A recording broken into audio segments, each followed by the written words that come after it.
Okay, so to start off this project, you're going to need some of these glass beads. Now, I bought these from the Dollar Tree, and they're in the floral section. Or else, if you don't want these, because they're not perfectly round, you can buy them on the internet or at the craft store, and they're more expensive, and they're called cabochons.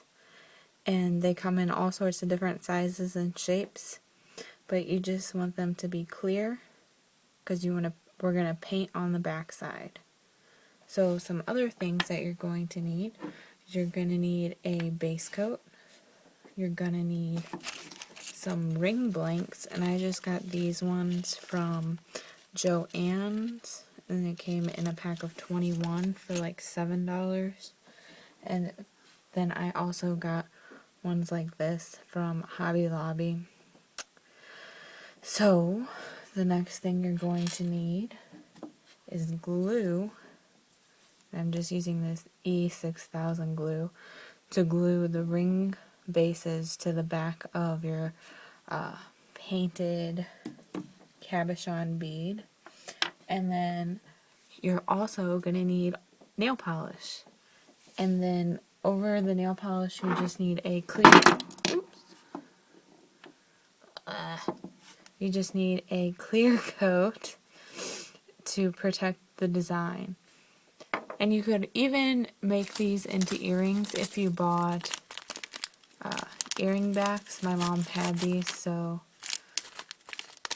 I haven't tried it out yet, but I'm going to.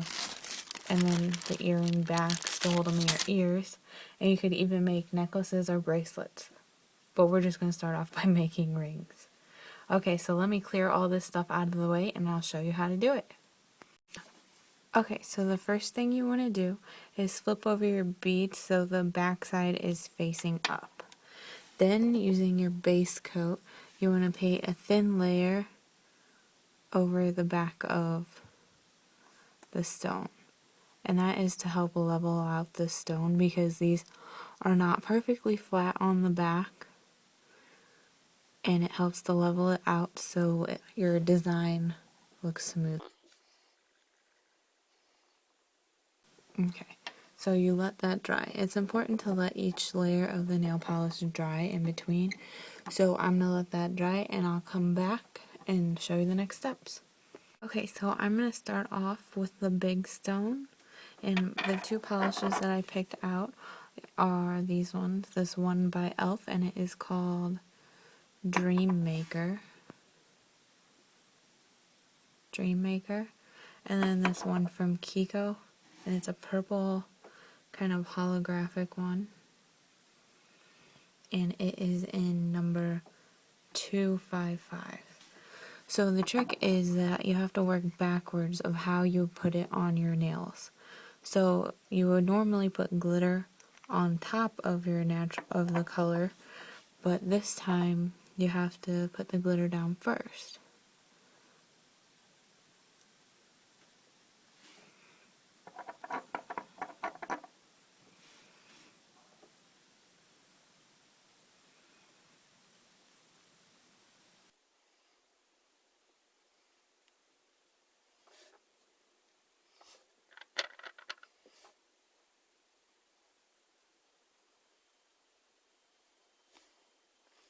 So here is what that looks like.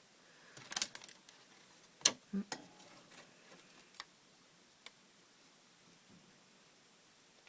then let this layer dry before you move on to the purple layer.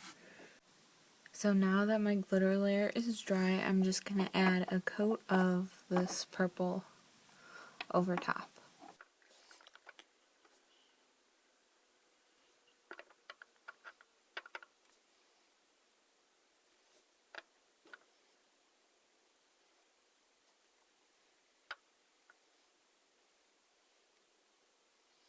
And then let the purple dry. And you might have to do 2 coats of purple. I might do 2 coats when this is dry, if I don't like how it looks. So for the small ones, I like to use nail plates, And for this one, I'm using this one by Bundle Monster, and it's plate 206, and I want to use this circle design. And so you do it just the same way as you would with your nails.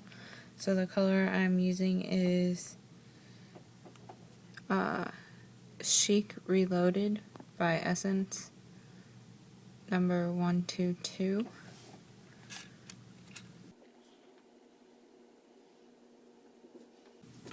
And hopefully this works. I've never used this polish for this before. And it did.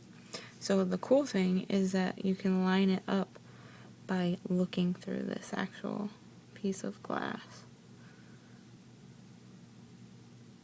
And then you press it down. And then it's on there.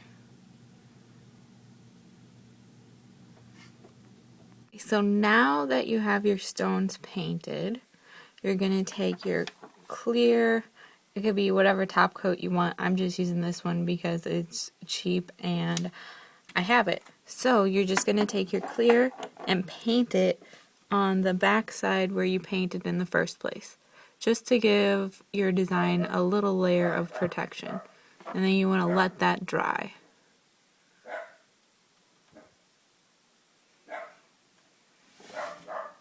Okay, so now once these are dry, here is where your options come in.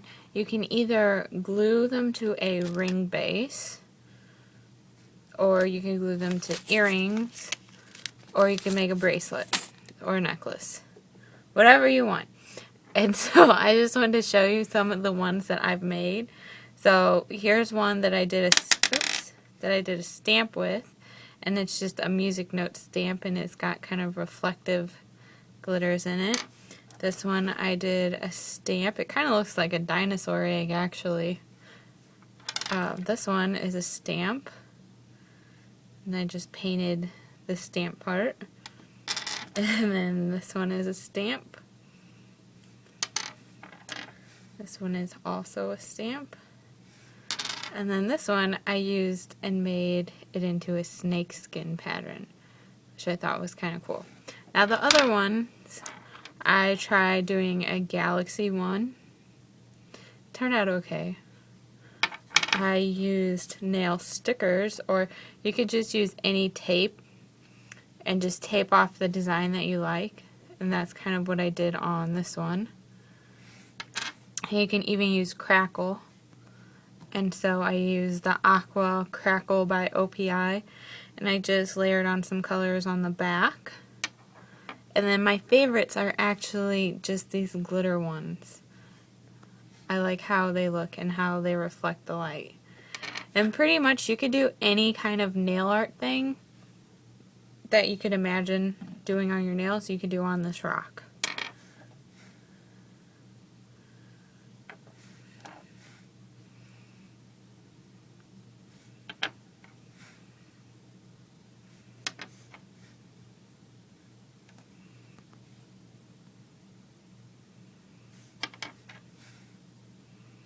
This one looks kind of like an Easter egg. This is Whimsical by Revlon.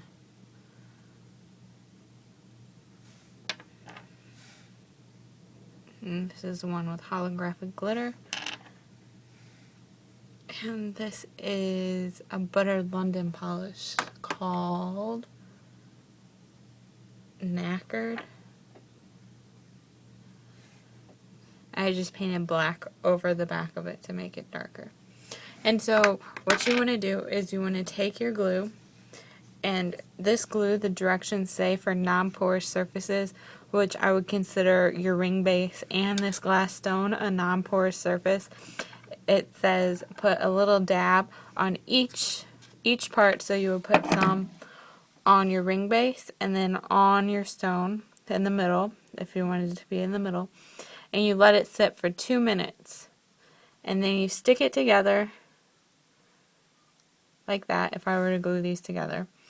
And you let it sit for, it says it's not fully cured for 72 hours, but I let it sit for like 7 hours, and then I put it on. And so now I want to show you the rings that I've made. Okay, so these are the rings I made. I just want to come outside and show you how sparkly they are.